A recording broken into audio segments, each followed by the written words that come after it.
Hi, this is Kyle Parker on behalf of Expert Village, and I'm going to be showing you how to add columns to a Microsoft Word document.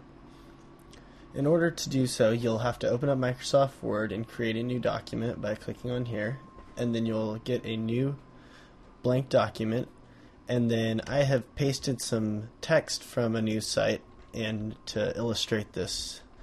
You can paste obviously any text you would like.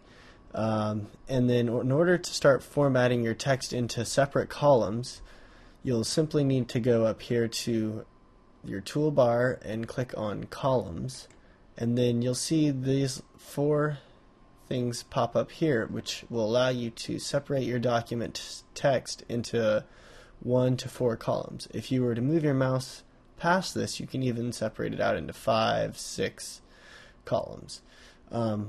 We'll simply start with 2 to show you how that looks.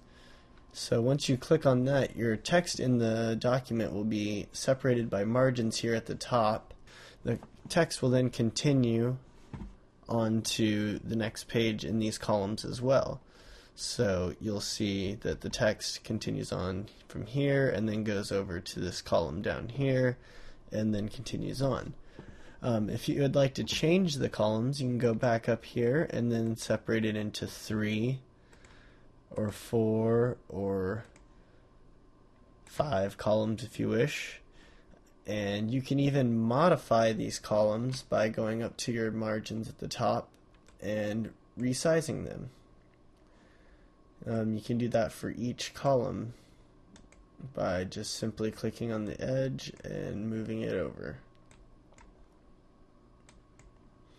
And that's how you create columns.